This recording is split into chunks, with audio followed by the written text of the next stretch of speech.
안녕하세요. 어렵고 까다로운 보험을 속 시원하게 알려드리는 셀리 언니예요. 여러분, 실손보험이 개편된다고 하잖아요. 어떻게 대처하면 좋을까요? 5세대 실손이 나온다는데, 그리고 5세대 실손으로 전환하면 보험료가 확 싸진다는데, 그리고 당국에서 실손을 강제 전환시킨다는 말도 있어요. 과연 갈아타야 될까요? 말아야 될까요? 정말 고민이에요. 이렇게 고민되실 때 요런 내용을 정확하게 검토를 해보시고 결정을 하시면 도움이 되실 것 같아서 준비를 해봤는데요.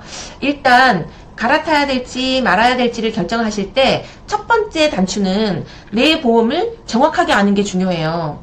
내 보험을 정확하게 이해를 하시고 이게 어떤 점이 장점이고 어떤 점이 단점인지를 정확하게 파악을 하시고, 그 다음에 이 실손보험은 병원비를 보상해주는 보험이잖아요. 그래서 나의 병원 이용 상태는 어떠한지, 나는 태어나서 여태까지 병원을 한 번도 간 적이 없어요. 너무 건강해요. 그런데 실손보험은 10만원, 15만원 정도를 계속 내고 있어요. 어떻게 해야 될까요? 이렇게 말씀하시는 분들도 계시고요.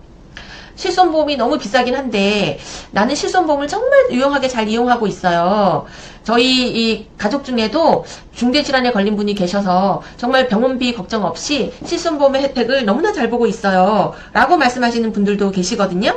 그래서 내 보험은 어떤 보험인지, 그리고 어떤 게 장점이고 어떤 게 단점인지, 그리고 나는 병원 이용을 얼마나 하고 있는지를 보시고 내가 갖고 있는 실손보험의 장점과 단점을 잘 검토를 하셔서 전환을 해야 될지 말아야 될지를 결정하는데 도움이 되셨으면 좋겠어요. 그리고 실손이 안 될 때도 있거든요. 이럴 때 과연 대안은 있는지 이런 것들도 꼭 검토를 해보셔야 되는데, 이렇게 대안을 준비하실 때도 실손보험을 전환해야 될지 말아야 될지도 중요한 포인트가 되거든요. 같이 한번 살펴보도록 할게요. 많은 분들이 내 보험이 1세대 실손인지 2세대 실손인지 3세대 실손인지 4세대 실손인지는 알아요. 그런데 그 2세대 실손인지 4세대 실손인지 그거는 아시지만 보장 내용이 어떤지, 어떤 게 좋고 어떤 게 나쁜지 이런 거는 정확히 잘 모르시는 경우도 있더라고요. 그래서 그 내용을 한번 살펴보도록 할게요.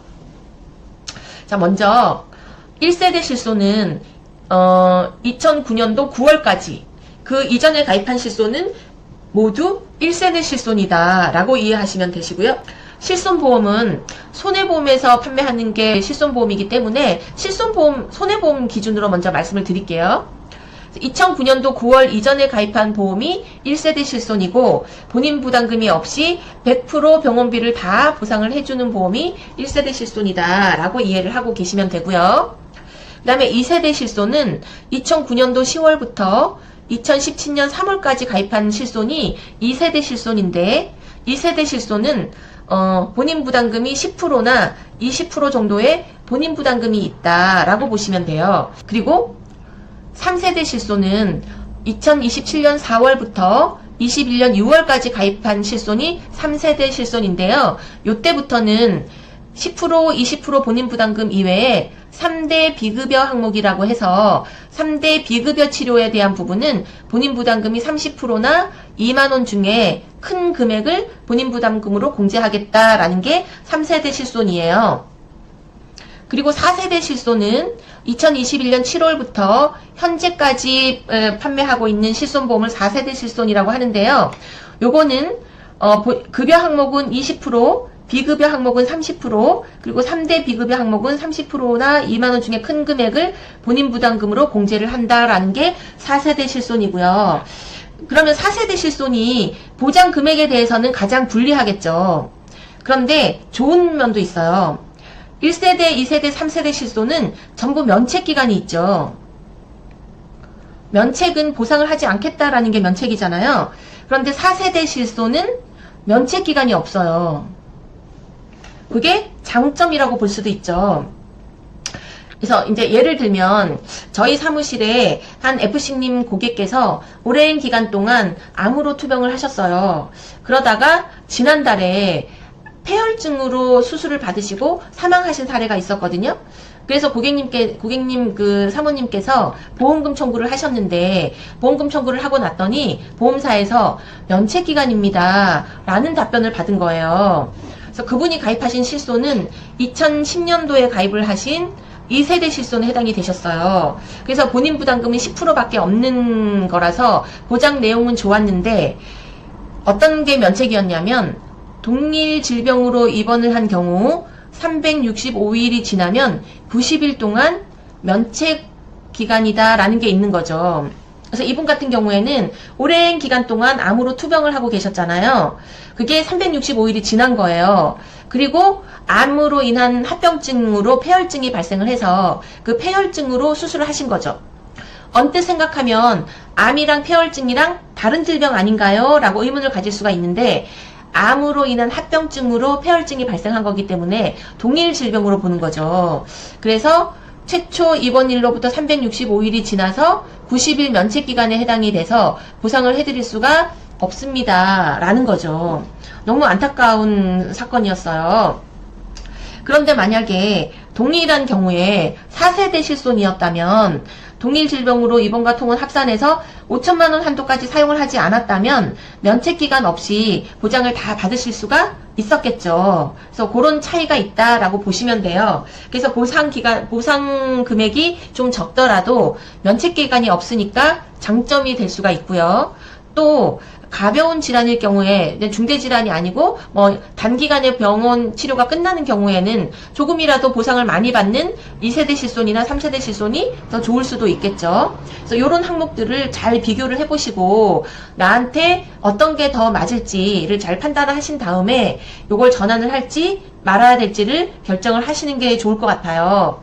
면책기간인 면책에 대해서도 1세대 실손이나 2세대 실손 같은 경우에는 동일 질병일 경우 365일이 지나면 1세대 실손은 180일 면책, 2세대 실손은 90일 면책이 있어요. 그러니까 치료비가 얼마가 들었던 건 중요하지 않고 100만 원이 들었더라도 365일이 지났으면 90일간은 보상을 못 받는 거고요.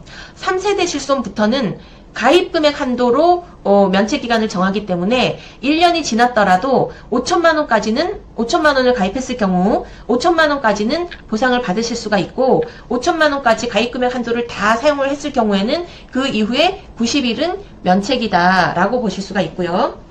4세대 실손인 경우에는 연간 1년 동안 5천만 원의 가입금액 한도로 보상을 받을 수가 있고 5천만 원을 다 썼더라도 1년이 지나면 새롭게 5천만 원이라는 한도가 다시 생성이 되기 때문에 면책기간 없이 보상을 계속 받을 수 있다라는 게 차이점이다라고 보시면 돼요. 그래서 그 차이점을 잘 이해를 하시고 나의 건강 상태나 병원 이용 상황 이런 거를 잘 감안을 하셔서 실손으로 4세대 실손으로 전환을 할지 또는 뭐 내년에 5세대 실손으로 전환을 할지 검토를 해보시면 좋겠다라는 말씀을 드리고요.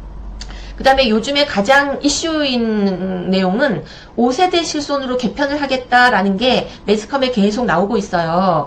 그래서 내년에 개편을 할 예정이다라는 게 우세한 상황이죠. 그래서 5세대 실손이 개편이 어떻게 되느냐, 현재까지 발표된 내용을 보면 급여 치료비에 대해서는 4세대 실손하고 동일하게 본인 부담금을 20%를 적용을 하겠다.